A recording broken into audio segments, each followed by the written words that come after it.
you have told me the story of how you became an actor, right? Not many other people, not everybody's heard it, believe it or not, especially the Nobody's Nobelists. heard it. Very few people have heard it. Yeah. And You want me to tell it? Yeah, I want to hear it again. I want everybody to hear it. So I was it's funny, we lived in a semi-detached house in Horsforth on a private estate, but we never had much money, but that was a time when it was cheap housing. So my parents never had much for anything. So we were all encouraged to get a job while we were still at school if we wanted anything. So I did a paper round to earn money to buy things like a bike or clothes or whatever. I mean, my parents bought me clothes as well, but the clothes I wanted.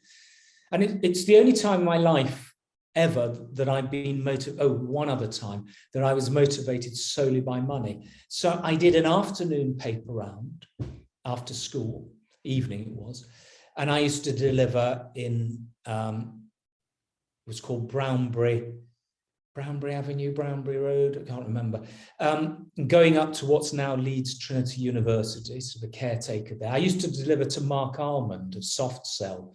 Anybody has ever heard of him? He used to have a house in Horsforth. And I did that for 8 shillings a week, which even then wasn't very much money. It was, they were notorious for badly paying, which is about 40p now. But I did a morning paper round, which was actually easier, for 12 shillings a week, which was 60p. So I got £1 a week, which wasn't bad. You know, this was a time when the national average wage for an adult was around about 18 to 20 pounds, to put it in perspective. My geography teacher in 1970 got £24 a week, because when I would become an actor, I would earn £25 a week in this play. But so I did this to get £1 a week. And the milkman who used to pass me as I was doing it, and we knew him, he lived on the same estate we lived in, Harry Smith, he was called. And he said, "Lad, have you ever thought of modelling?" And I thought, modelling? What does he mean, modelling? He said, "I think you could be a model. You've got an interesting face." And he said, "I own shares in a model agency business in Bradford, and I'd like you to go and see them." So I did, he arranged it, and they took me on.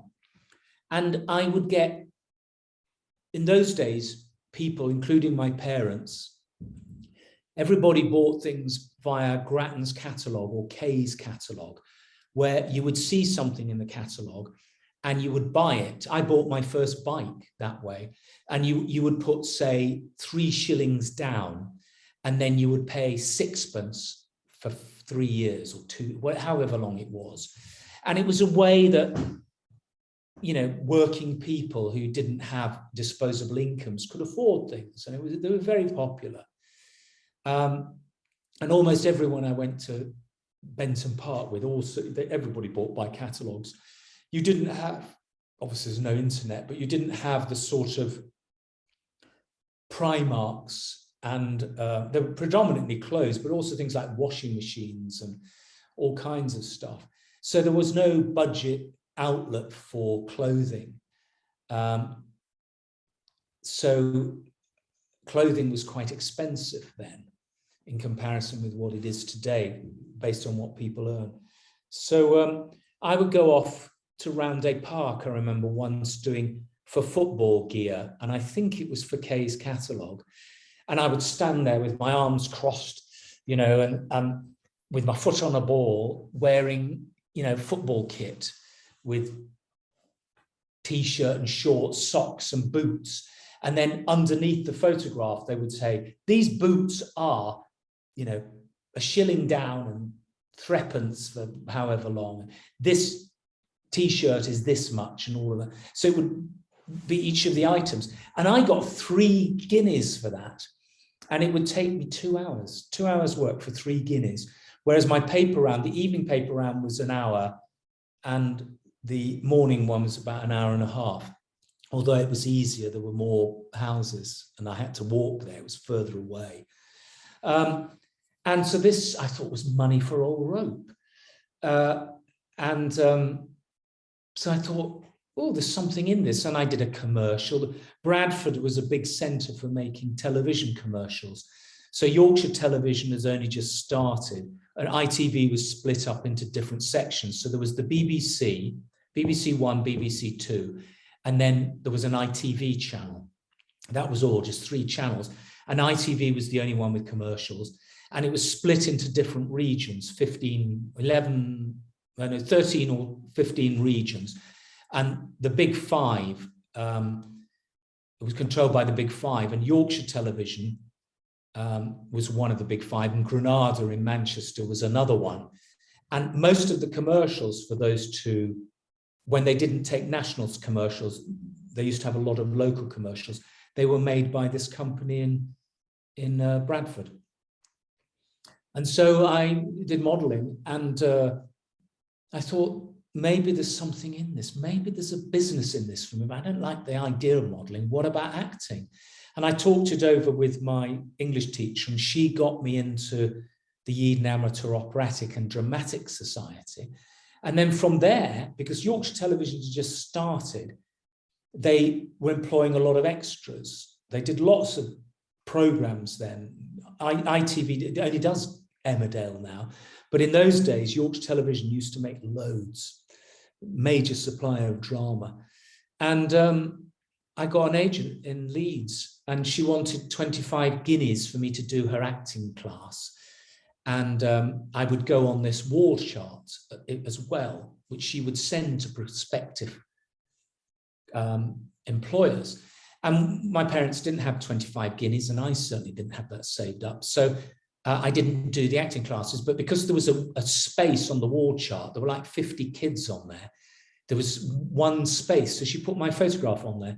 And then when this big West End theatre production company were doing The Winslow Boy, they couldn't find anybody in London. And so they wrote to all the agents all over the country.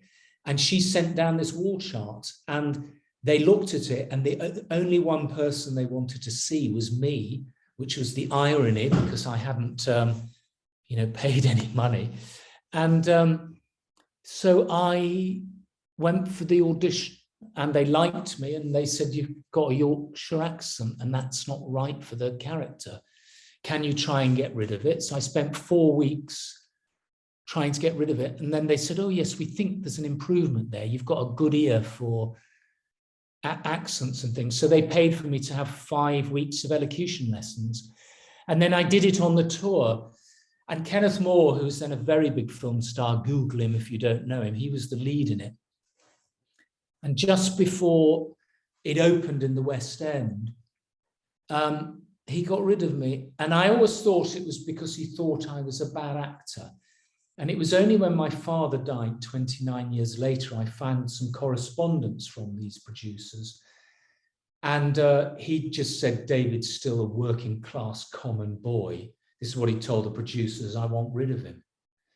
And if I'd known that at the time, if I knew it was a class thing, if it was that kind of, he just saw me as sort of some Yorkshire Gumby, some idiot, that would have propelled me on, that anger, at that sort of snobbishness, which you used to get a lot with those old types in the theatre. You don't have it anymore, thank God.